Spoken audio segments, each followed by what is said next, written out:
16번 남성 호르몬을 분비하고 생식세포 분열에 의해 정자가 생성되는 기관은 1번 이자, 2번 정소, 3번 갑상샘, 4번 뇌하수체.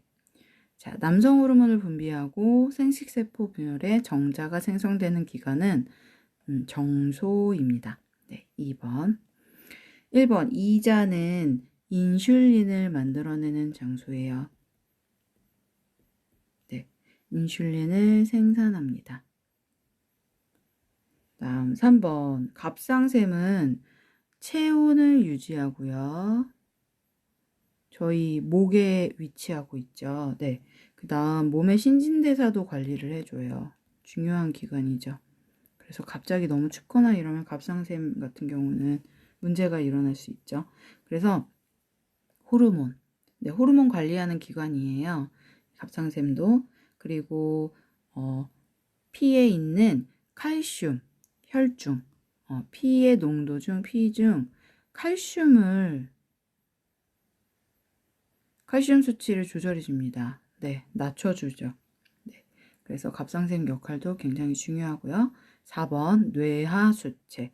자, 뇌하수체는 어디 있냐면 간뇌, 저희 머리의 간뇌의 아랫부분을 차지하고 있고요. 네, 아래에 있는데 생명 유지에 직접적인 영향을 줍니다. 굉장히 중요하죠. 그리고 똑같이 호르몬을 분비하는데 뇌하수체가 모든 호르몬을 다 조절하는 기능을 갖고 있어요. 그래서 몸의 중요한 호르몬은 모두 뇌하수체에서 다 관리를 합니다.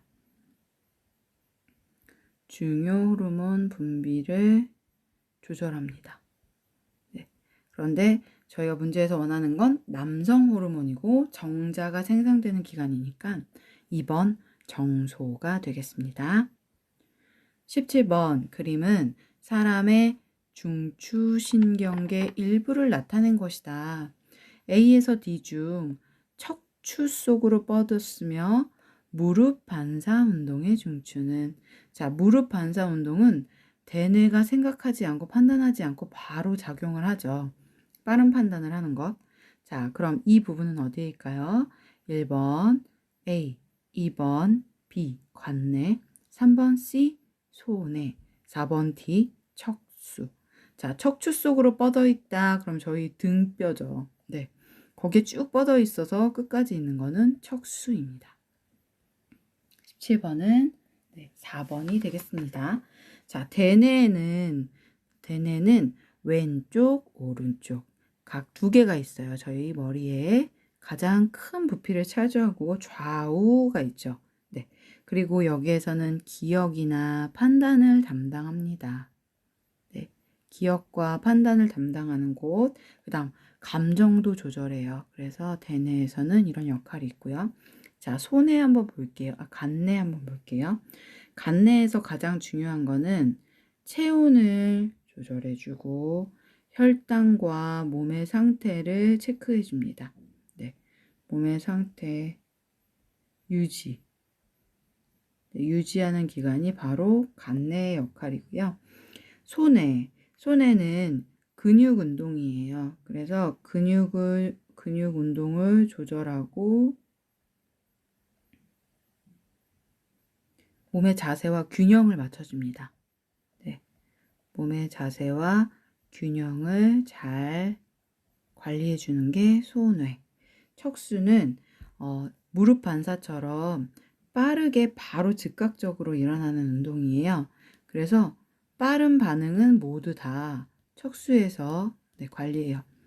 뜨거운 물이 떨어지는 순간 바로 피하고, 뭔가 물체가 나를 공격한다 싶을 때 빠르게 피하죠. 네, 그 다음에 배뇨, 소변을 보거나 배변, 화장실을 가는 이런 활동도 척수, 이 부분에서 다 관리를 하고요. 그래서 무릎 반사 운동도 마찬가지로 여기 들어가겠죠. 반사 운동 이런 거 다 이 척수 부분에서 관리를 합니다. 그래서 17번 답은 4번 D 척수입니다. 18번 다음 중 염색체가 사라지고 핵막이 나타나 두 개의 핵이 생기는 동물의 세포 분열을 체세포 분열 말기 모습은 자, 세포 운동이 일어나고 말기에는 결국 두 개가 만들어지는데 그게 1, 2, 3, 4번 중 어떤 건지 볼게요. 1번 그림 보이시나요? 네. 1번 그림을 보면 테두리 점점점점 테두리가 보이죠. 자, 요거를 뭐라고 하냐면 방추사라고 합니다. 이 방추사가 나타나면서 염색체가 분리를 하려고 일어나는 1차예요. 그래서 여기를 전기. 네. 자, 그럼 이 방추사가 점점점 나타나고 어떤 현상이 일어나냐면 2번처럼 네, 각각의 기능들을 엮죠. 방추사가 통과해서 이런 구조로 잡습니다. 자, 이게 중기. 네. 그다음 이제 분열이 일어나면서 거의 이런 식의 3번의 모양이 나타나면 이때를 후기라고 하고요. 4번 결국에 하나였던 세포가 두 개로 이렇게 각각 방추사가 사라지고 각각 이렇게 분리가 됩니다. 자, 이때를 말기라고 해요. 그래서 18번에서 원하는 것은 4번이겠죠. 그림만 보셔도 핵이 두 개로 분리되는 모습은 4번이죠. 네. 그래서 18번 답은 4번입니다. 19번. 순종의 빨간색 분꽃과 흰색 분꽃을 교배하였더니 잡종 일대에서 모두 중간형질인 분홍색 분꽃이 나왔다. 다음 중 이와 같은 유전 현상은 자, 분꽃이 흰색과 빨간색을 합쳤더니 분홍색이 나왔대요. 딱 무슨 색인가요? 네, 가운데 색이겠죠.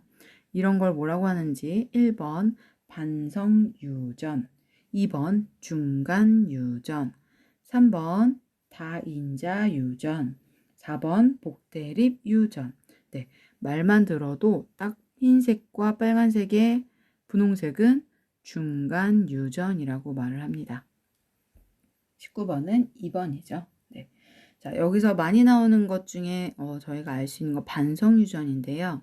반성유전은 염색체 중에서 염색체가 저희가 남자는 XY 염색체, 여자는 XX 염색체인데 반성유전은 이 X 염색체에만 갖고 있는 유전 형질이에요. 그래서 주로 어떤 것을 반성유전이 일어났냐면 생명유전, X 염색체로만 네, 문제가 있어서 생겨나는 유전이고요. 그 다음 또 하나는 피가 혈액이 상처로 인해서 혈액이 밖으로 나왔을 때 멈춰지지 않는 것, 혈우병. 네, 그래서 이것도 유전이거든요. 염색체인데 그게 바로 X 염색체에만 있는 유전이다 해서 반성 유전이라고 말합니다. 자, 다인자와 복대립은 마찬가지로 그 3개 이상 유전자가 합쳐져서 가족력이라고 하죠. 바로 엄마 아빠보다도 여러 가지 성분에 의해서 생겨나는 유전들을 말해요. 그래서 답은 19번은 중간 유전에 대한 설명이었습니다. 20번 다음 설명에 해당하는 광물은 자석의 성질을 가지고 있다. 겉보기색과 조흔색 모두 검은색이다. 조흔색이 뭐냐면 돌멩이의 겉표면을 긁어내어서 나타나는 색깔입니다. 네, 긁어냈을 때 돌가루에 나오는 색이요. 네, 이걸 조흔색이라고 말을 해요. 자, 그러면 자석의 성질이 있는 걸 찾아볼게요. 1번 석영, 2번 장석, 3번 자철석, 4번 황동석. 네, 자석의 성질은 저희 알고 있는 3번 자철석입니다. 자, 석영은 긁어냈을 때 조흔색이 흰색으로 나와요. 그리고 2번에 장석 같은 경우는 어떤 거냐면 도자기의 원료로 쓰인다고 합니다. 네, 장석은 도자기 원료. 자철석, 네, 요거는 말 그대로 자석의 성질이 있고요. 황동석은 네, 구리예요, 구리. 구리 광물입니다. 황과 동 막 이러면 구리 색깔 비슷하죠? 네. 아유, 구리 광물인데. 광물. 구리 광물. 네. 그래서 구리와 그다음 철이 들어가 있어요. 20번의 자석의 성질은 3번 자철석입니다. 21번 그림은 암석의 순환과정 일부이다. A에 해당하는 암석은 자, 암석의 순환 과정인데요. 보니까 마그마가 식어서 굳어서 만들어지고 얘가 다시 퇴적물이 되고 또는 변성암으로 변합니다. 자, 1번 사암, 2번 여암, 3번 석회암, 4번 화성암. 자, 어떤 거냐면 4번 화성암입니다. 사암은 뭘로 만들어지냐면 모래나 진흙이에요. 네, 진흙으로 만들어진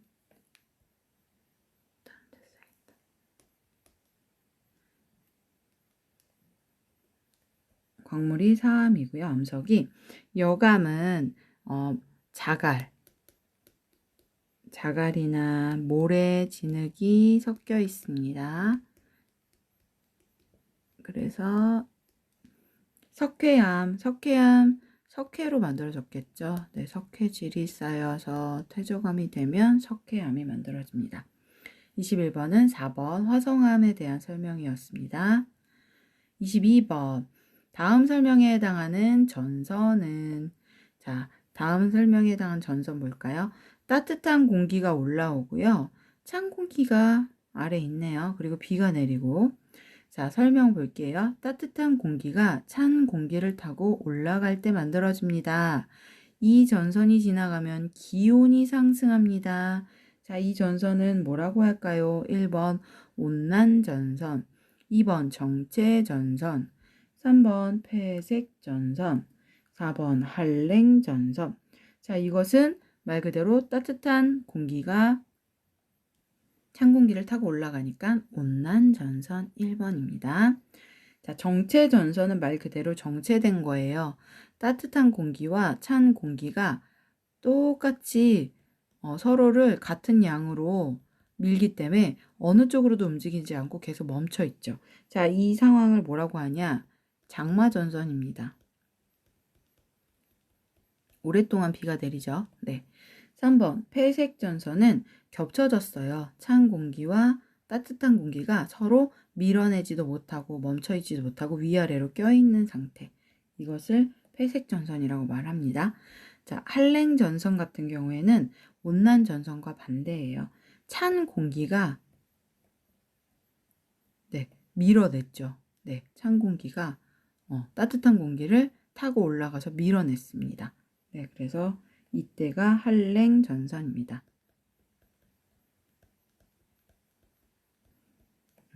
22번의 답은 1번 온난전선입니다.